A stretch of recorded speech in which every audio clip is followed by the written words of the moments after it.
오늘은 마가복음 2장 13절에서 17절까지 말씀 묵상하겠습니다. 2장 13절에서 17절 말씀 읽습니다. 예수께서 다시 바닷가에 나가심에 큰 무리가 나왔거늘 예수께서 그들을 가르치시니라. 또 지나가시다가 알페오의 아들 레위가 세관에 앉아있는 것을 보시고 그에게 이르시되 나를 따르라 하시니 일어나 따르니라. 그의 집에 앉아 잡수실 때에 많은 세리와 죄인들이 예수와 그의 제자들과 함께 앉았으니 이는 그러한 사람들이 많이 있어서 예수를 따르미로라. 바리새인의 서기관들이 예수께서 죄인 및 세리들과 함께 잡수시는 것을 보고 그의 제자들에게 이르되 어찌하여 세리 및 죄인들과 함께 먹는가? 예수께서 들으시고 그들에게 이르시되 건강한 자에게는 의사가 쓸데없고 병든 자에게라야 쓸데있느니라. 나는 의인을 부르러 온 것이 아니요 죄인을 부르러 왔노라 하시니라. 아멘. 죄인을 구하기 위해 오신 예수 그리스도. 예수님의 공생의 사역, 복음 전파하시고 말씀 가르치시고 병든 자를 치료하시고 귀신을 쫓아내시는 사역을 감당하셨습니다. 특히 중풍병자를 치료하시는 과정에서 하나님의 아들 예수께서 죄 사할 권세를 가지신 분임을 공개적으로 증거하셨습니다. 그러니까 서기관과 바리새인들은 계속해서 예수님을 관찰하고 정죄하기 위해서 따라다녔고 죄사할 권세를 가졌다라는 말씀에 대해서 신성모독이다라는 생각을 가지고 있었고 예수님께서는 그들의 생각이 온전하지 잘못됐음을 지적해 주셨죠. 죄를 사할 권세와 문둥병자를 치료하시는 인간적으로는 불가능한 일이지만 예수께서 행하심으로써 예수님께서 그리스도요 하나님의 아들이심을 증거하셨던 것입니다. 이후에 당시 유대사회의 공공의 적이었던 세리마태를 제자로 부르십니다. 13절에 바닷가에 나가셔서 큰 무리가 나왔는데 예수께서 그들을 가르치셨다. 그러니까 예수께서 복음을 전하고 증거하는 일을 계속 하십니다. 바리새인들이 계속 따라다니면서 정죄를 하고 있었지만 예수님은 주저함 없이 자신을 이 땅에 보내신 사명에 집중하고 계십니다. 갈릴리 바닷가에서 따르는 큰 무리들에게 말씀을 가르치셨다. 이 가르치심이 헬라어의 에리다스켄, 이거는 미완료 시제거든요. 이는 예수께서 가르치는 사역이 계속적으로 이루어지고 있음을 나타냅니다. 장소가 갈릴리 바다, 야외에서 이루어지고 있네요. 회당에서도 가르치시지만 사람들이 모인 장소면 어디든지 그곳에 가서 말씀을 가르치셨습니다. 이 모임, 이것이 곧 교회를 의미하는 말이지요. 회당, 오늘날은 예배당에 성도들이 모여서 하나님의 말씀을 듣고 배우며 예배하죠. 근데 예수께서 바닷가 야외에서 말씀을 가르치신 이유는 그곳에 사람들이 많이 모여 있기 때문이에요.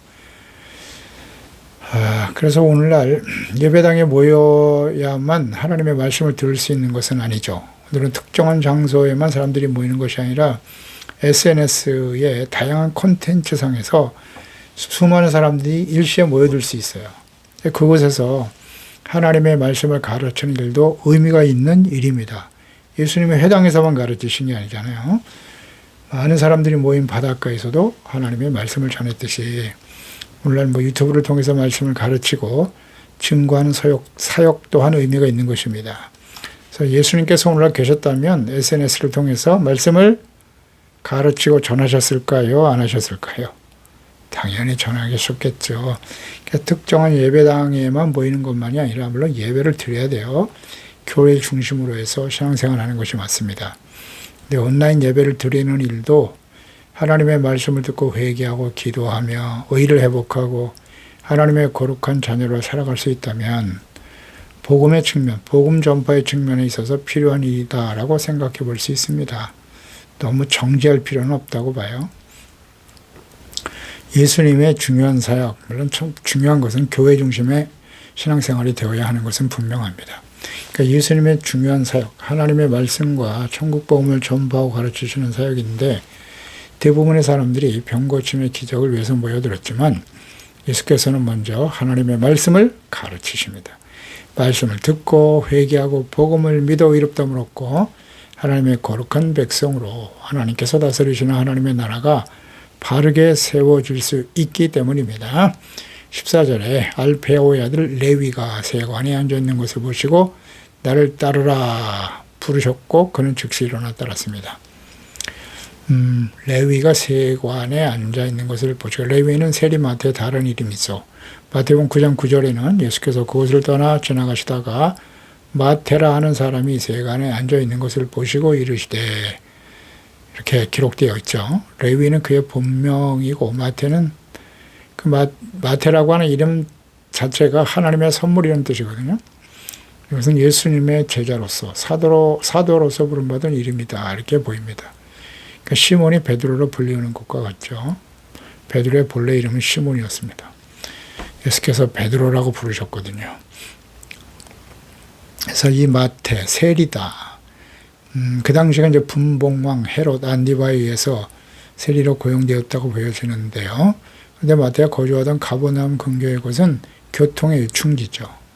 그래서 다메섹에서 지중해에 이르는 큰 도로와 메소포타미아 지역에서 애국으로 통행하는 대로가 서로 만나는 교차로 근처에 위치해서 정치 경제적으로 상당히 중요한 지역으로 알려지죠. 특히 이곳은 헤롯 빌립의 관할지인 데가블리아로부터 오는 여행자들이 안디바 관할 지역에 처음으로 들어오는 곳인데요. 그래서 가버나움을 통해서 갈릴리와 유대 지역으로 들어갈 수 있는 곳입니다. 그러니까 레위가 세관에 앉아 있었다. 그의 신분이 세리였음을 보여주는 것이고, 당시 세리는 유대인들에게 있어서 증오의 대상이죠. 왜냐하면 세금을 부과하는 일을 임의로 정해요. 그리고 필요 이상의 세를 백성들에게 부과하고 일부를 착취하는 자들이었기 때문인데요. 동족 유대인들로부터 철저한 경멸과 증오를 받은 죄인 그룹에 속해 있었던 자였습니다. 이러한 당시 유대인들에게 공공의 적인 세리 마태에게 나를 따르라 라고 예수님 제자로 부르셨네요. 이 명령과 부르심은 레위가 현재까지 수행하고 있던 직업을 완전히 내려놓고 포기하고 예수 그리스도를 따르며 그리스도로부터 배우고 가르침을 받아 예수님의 제자와 사도와 증인이 되는 새로운 삶을 선택하라고 하는 변화로의 부르심과 요구였던 것입니다. 경제사회적으로 상당한 기득권을 가진 레위가 예수님의 부르심에 순응하는 데는 주저할 요소가 많이 있었을 것입니다. 베드로나 안드레 혹은 요한과 야고보와 같이 어부들은 쉽게 고기잡이로 다시 돌아갈 수 있지만 레위로서는 그의 직업으로 다시 복귀할 수 있는 가능성은 거의 없는 상태였죠. 특히 당시 세리라는 직업은 비록 인격적 혹은 도덕적으로 비난을 받던 직업이지만 많은 돈을 벌 수 있는 유망한 직종이죠.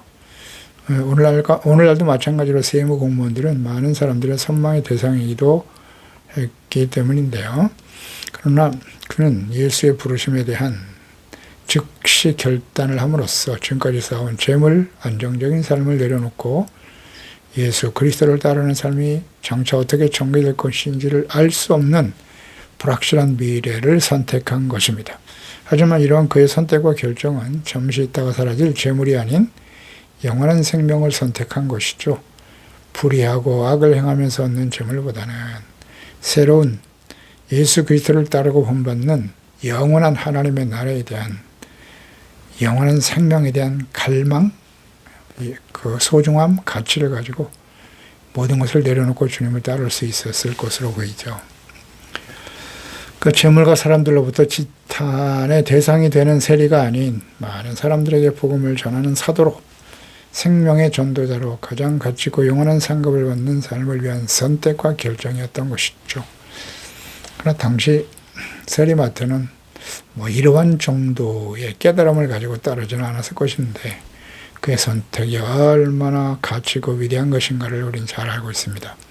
이런 말씀을 묵상하면서 하나님께서 우리에게 지혜를 주시는 것이고 어떤 선택을 하며 살아가야 할 것인가를 교훈으로 깨우쳐 주시는 것입니다. 예수님과 그분의 삶을 본받고 따르는 삶의 가치를 두고 살아갈 것인가?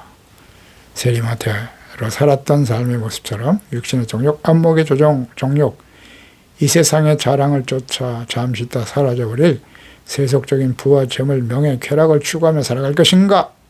우리는 이것을 내려놓고 주님을 따르고 있습니까? 예수님께서는 이렇게 삶의 현장에서 열심히 살아가고 있는 우리에게 찾아오셔서 나를 따르라고 부르십니다. 이에 대해 우리는 어떤 선택과 결정을 하고 있나요?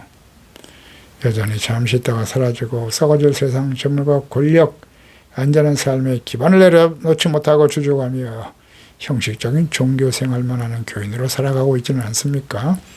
오늘날 교회 안에 이러한 교인들이 매우 많죠. 사랑과 가치, 삶의 목적과 우선순위를 어디에 두고 살아가고 있습니까? 마태복음 6장 24절이죠. 한 사람이 두 주인을 섬길 수 없다. 호기를 미워하고 저를 사랑하거나 호기를 중히 여기고 저를 경히 여김이라. 너희가 하나님과 재물을 겸하여 섬기지 못하느니라. 사랑과 가치를 어디에 두고 살고 있나요? 하나님의 나라와 이를 먼저 구하고 있습니까? 여전히 무엇을 먹을까 입을까 마실까를 염려하는 이방인들과 같이 살아가고 있나요? 누가복음 9장 23절 이하에 아무든지 나를 따라오려거든 자기를 부인하고 날마다 제 십자가를 지고 나를 따를 것이니라.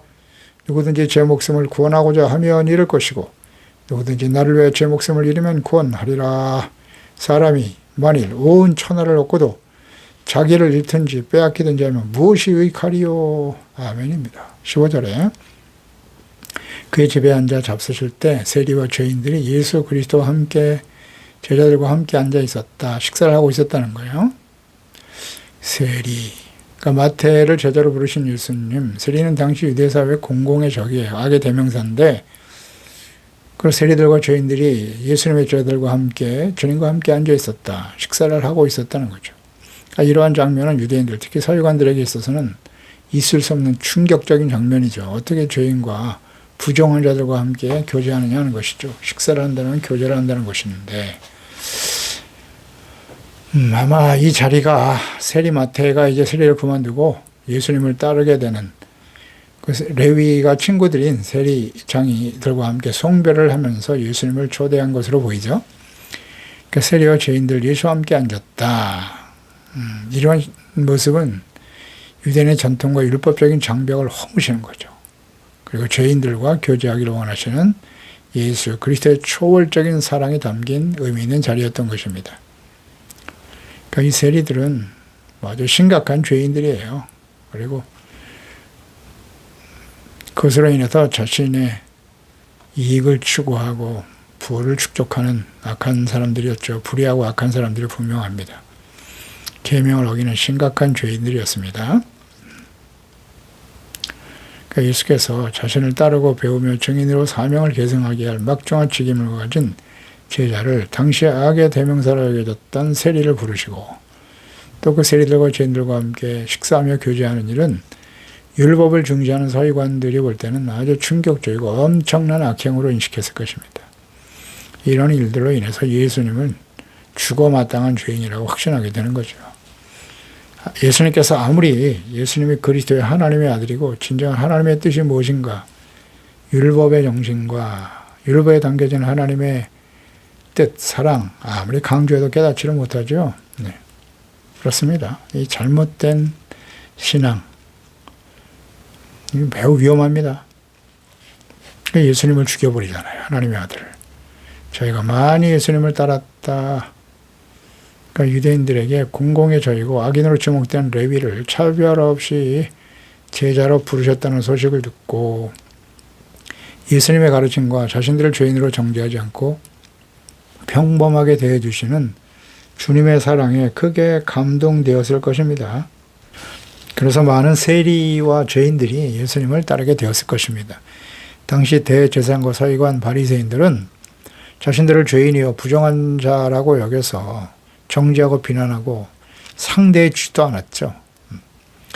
하지만 예수님은 달랐던 것입니다. 그래서 16절에 바리새인의 서기관들이 예수께서 죄인과 죄 및 세리들과 함께 잡수시는 것을 보고 그의 제자들에게 이르되 어찌하여 세리 및 죄인들과 함께 먹느냐 그들과 어찌 교제하느냐.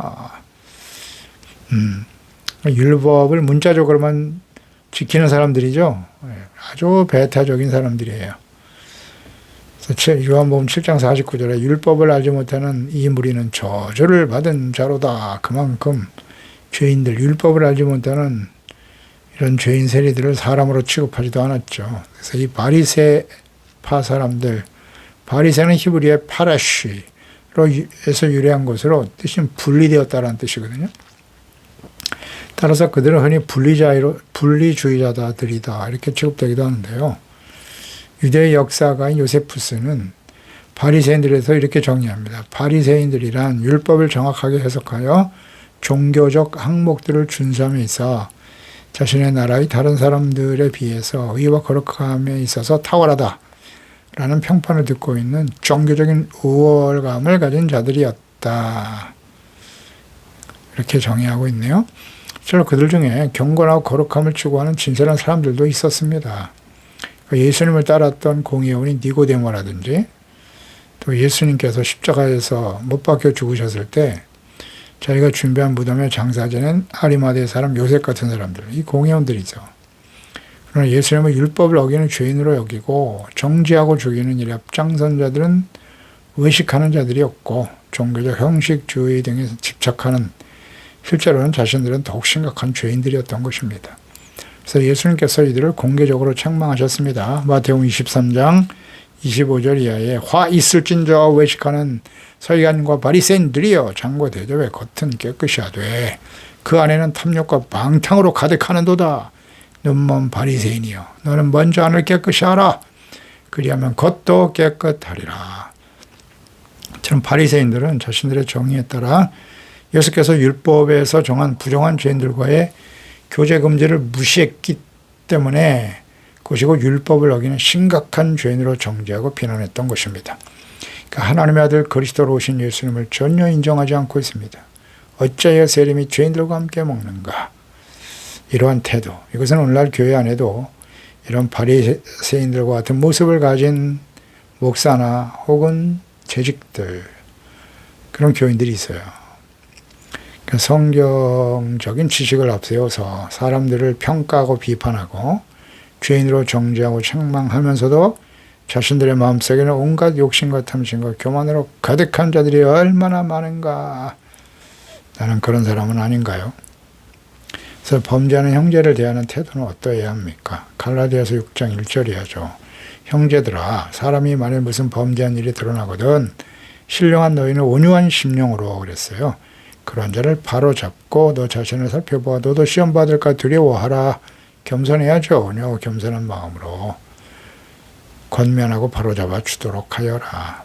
베드로전서 3장 8절 이하에도 마지막으로 말하노니 너희가 다 마음을 같이하여 동정하며 형제를 사랑하며 불쌍히 여기며 겸손하며 악을 악으로 욕을 욕으로 갚지 말고 도리어 복을 빌라. 이를 위해 너희가 부르심을 받았으니 이는 복을 이어받게 하려 하심이니라. 그렇습니다. 심각한 죄를 짓는 형제와 이웃들을 볼 때 우리는 어떤 자세로 대하고 있나요? 17절에 보면 예수께서 들으시고 그들에게 이르시되 경건한 자에게는 의사가 필요 없지. 쓸데없지만 병든 자에게야 필요한 것이 아니겠는가. 나는 의인을 부르러 온 게 아니야. 죄인을 부르러 왔다라고 선포하셨네요. 예수님이 이 땅에 오신 목적, 예수님을 부정한 죄인들과 함께함으로 율법을 범한 죄인으로 정죄하고 비난하는 서기관들에 대한 예수님의 아주 분명한 답변이시죠. 건강한 자에게는 의사가 필요 없다. 건강한 자란 누굴까요? 당시에 스스로 자신을 의인이라고 여겼던, 그러면서 예수님과 복음을 거부했던 바리새인 서기관들이겠죠. 그들에게 예수님이 필요 없죠. 완벽한 의인인데 내가. 교만이죠. 그는 구원받을 수 없어요. 그러나 자신이 죄인이고 치료받고 건강해지기를 원하는 자들에게는 의사가 필요하죠. 그 죄인들, 겸손한 사람들이에요. 하나님의 아들 그리스도, 그분의 말씀 앞에서 자신의 죄를 깨닫고 회개하고 돌이켜 의로운 자가 되기를 소망하는 세리 마태와 같은 사람들이잖아요. 주여 저희를 불쌍히 여겨 주시옵소서. 그 당시에 세리 마태와 죄인들과 예수님을 정죄하는 바리새인 서기관들을 주님께서 의사와 죄인, 의로운 건강한 자와 병든 자로 비유해서 설명하신 거죠. 정확한 말씀입니다. 그렇습니다. 우리는 하나님 앞에 스스로 의롭다고 여기면 안 돼. 물론 예수 그리스도를 믿고 우리가 은혜로 의롭다함을 얻었습니다마는 완벽한 의인이 된 것처럼 바리새인들이 되지 말고요. 우리는 완전하지 못합니다. 주님 앞에 서는 그날까지 우리에게는 영적 건강이 필요한 사람들이에요. 치료가 필요한 사람이에요. 용서가 필요한 사람들 아니겠습니까? 그러니까 늘 겸손한 자세로 그런 사람을 위해서 예수님 오셨잖아요. 우리가 완벽한 의인이라고 한다면 예수님이 필요 없어요. 그렇지 않겠습니까? 왜 하나님의 아들 예수님께서 이 땅에 오셔서 십자가에 못 박혀 죽으셨겠어요? 스스로 의롭다고 나는 죄가 없어. 절대 이런 사람들은 예수님을 필요로 하지 않아요. 교회 나가서 예배드리고 기도하고 말씀 묵상하는 거 관심 없어요. 그러니까 우리가 이 땅에 의인은 한 사람도 없죠. 한 사람도 모든 사람이 죄 가운데 태어나 그리고 범죄하며 살다가 하나님의 심판 가운데 떨어질 수밖에 없는데요. 문제는 예수 그리스도를 믿고 의롭다함을 얻은 사람들조차도 나는 죄가 없다고 생각한단 말이에요. 이게 또 심각한 문제예요. 그래서 이 부분을 우리는 항상 조심해야 돼요. 마지막 순간까지 겸손해야 돼요. 우리는 하나님의 긍휼과 자비가 필요한 사람임을 인정하고 하나님의 말씀을 주야로 묵상하며 드러난 죄를 하나님께 진실한 마음으로 회개하고 용서받고 의와 거룩함을 지켜가는 사람들이 되어야 하는 것이에요. 그래서 마태복음 5장 3절 팔복 아닙니까? 심령이 가난한 자가 복이 있다. 천국이 그들의 것이며요. 심령이 가난한 사람은 겸손한 사람이에요. 하나님의 자비와 긍휼이 없으면 우리는 하나님 앞에 설 수 없습니다. 그런 사람은 애통하는 자로 이어지겠죠. 애통하는 자가 복이 있는데 그들이 위로를 받는다. 애통은 눈물 흘리는 거예요. 자신의 죄 때문에 눈물을 흘리는 거죠. 이것이 과거 완료가 아니라 주님 앞에 서는 그날까지 악하고 폐역한 세대, 끊임없이 우리 가운데 일어나는 육체의 정욕과 안목의 정욕과 싸워나가야 되는 저희들이 아니겠습니까? 그래서 끊임없이 겸손하고 또 회개하며 돌이켜 주님의 자비와 긍휼을 힘입어 살아가는 사람, 우리의 삶에 우리를 치료하신 예수 그리스도, 병든 자에게 예수님 필요하잖아요. 우리의 심령을 날마다 치료하시고 새롭게 하여 주소서. 겸손히 주님을 의지하는 하나님의 신실한 자녀들이 되어야 할 것입니다. 기도하겠습니다. 하나님 아버지, 우리 예수님께서 이 땅에 오신 목적은 당시 바리새인과 서기관들처럼 또 그들의 모습을 가지고 있는 이 시대에 목사와 재직과 교인들, 그 심령 속에는 온갖 탐심과 죄악으로 가득하면서 종교적인 의식 또 성경에 대한 지식을 앞세워 자신들은 의인이고 완벽한 자인 것처럼 교만한 자들이 오늘 얼마나 많은가요? 그래서 예수님을 오히려 정죄하고 비난합니다. 주여, 저희들은 마지막 순간까지 나 같은 죄인 살려주시고 용서해 주시고 의롭다함을 얻게 하신 주님의 은혜를 항상 잊지 않게 하시고, 예수 그리스도가 이 땅에 필요한 것은 죄인들을 불러 죄사함 받고 용서받기 위해서 생명을 주기 위해서 오셨다는 사실을 잊지 말고, 비록 우리가 예수 그리스도의 은혜로 의롭다함을 얻고 구원받았다 할지라도 우리는 생을 마감하는 그 순간까지 하나님의 자비와 긍휼이 필요한 사람들입니다. 겸손한 자세로 두렵고 떨림으로 항상 주의 말씀을 묵상하고 회개하고 돌이켜 복종하고 순종하는 의롭고 거룩한 하나님의 자녀들이 되어서 우리뿐만 아니라 또 이 땅의 많은 사람들이 주님의 그 치료하심과 구원의 은혜가 필요한 사람들이 너무나 많지 않습니까? 그래서 그들에게 예수 그리스도께서 우리의 생명과 구원이 되심을 전파하고 증거하는 일에 쓰임받는 저희들이 되게 하여 주시옵소서. 예수님의 이름으로 기도드리옵나이다. 아멘.